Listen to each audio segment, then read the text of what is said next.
Here's a roundup of this winter weather season. This map here was brought to my attention by one of my loyal viewers.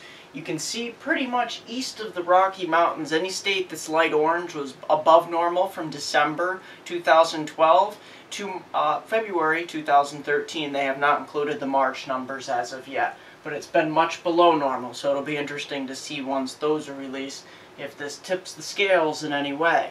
However, you can see some of the darker orange states like Florida, New Jersey, as well as Vermont actually had much above normal temperatures for the winter weather season. So how does that relate? Oh, and Southwest here was actually below normal, despite some predictions of it being above normal. And let's explain why. Let's take a look at my estimate, and a lot of estimates starting out this winter. This was my first call for this winter weather season. I made this call back on Thanksgiving Day in November, and you can see I predicted much below normal temperatures from Alberta, Canada, stretching through the Great Lakes and down in through portions of the Mid-Atlantic and all the way down to Washington, D.C., New York City, and western and central New England. And much above normal temperatures across eastern Canada here, which I predicted, and Maine has seen above normal temperatures, especially in March here, and with this blocking pattern, it was much above normal in eastern Canada. However, I predicted it would be much above normal across the Southwest, and it was much below normal.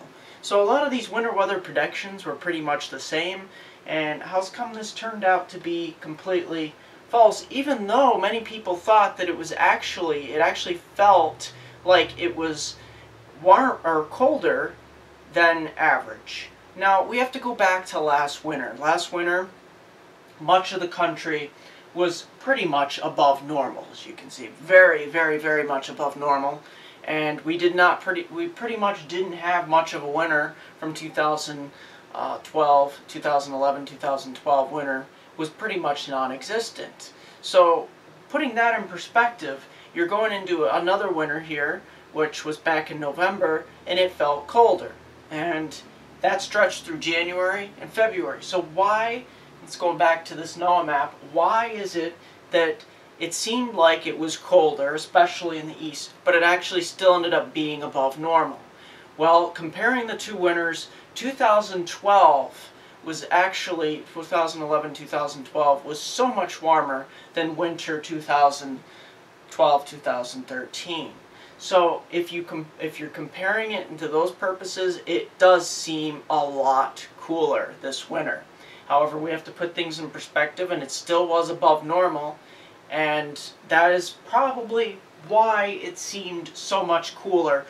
But the map shows it was a lot warmer, and that has to do with some of the warm weather outbreaks we had. We had a few outbreaks where we had a large January thaw across portions of the eastern portion of the country, and this helped boost temperatures up a bit.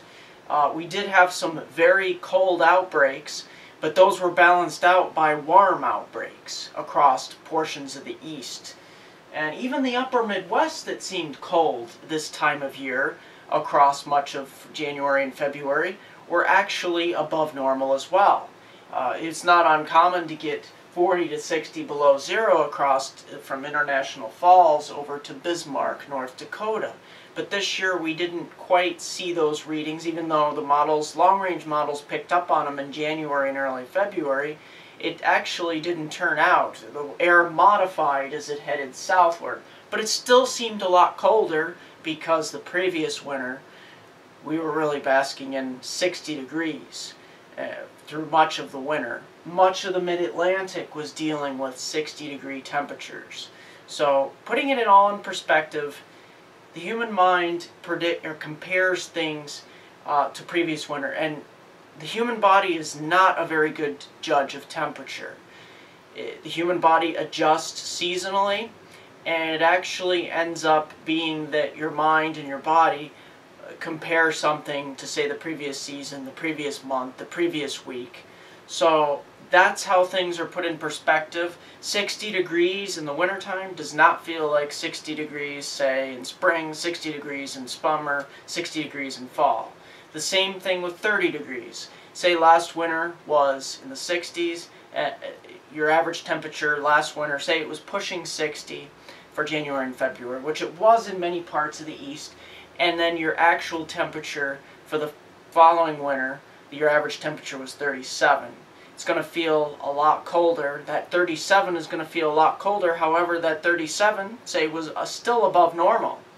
But your body perceives it as so much colder. And I think that's what's going on here in a lot of the eastern parts of the country. Because I've had many people post in and email in and say, it just doesn't seem like this map actually holds any merit. But temperatures, I checked it out, and most of these states did report temperatures still above normal, albeit 1 to 2 to 3 degrees above normal. But it only takes 1 degree to actually get significant warmth for your winter and actually stomp out a lot of the snowfall that occurred. Now let's take a look at some of the snowfall that I predicted. You can see the white areas. I predicted above normal snowfall. This occurred in portions of the Appalachians, but it did not occur in portions like Washington, D.C. However, up here in New England, which I predicted correctly, that is where we got a lot of snow.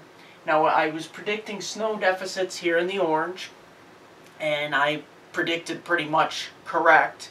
Much of those areas did see snow deficits. So that is exactly what we're looking at. But like I said, some of these white areas in the mid-Atlantic for above normal snowfall just did not turn out this winter. Despite the low pressure tracks, there just was too much, especially here in the mid-Atlantic, there was too much dry slotting going on, meaning there was a transfer of low energy from the Ohio Valley to the coast. In these areas in between, just the precipitation just did not fill in. So that's what we were looking at for 2012-2013 winter.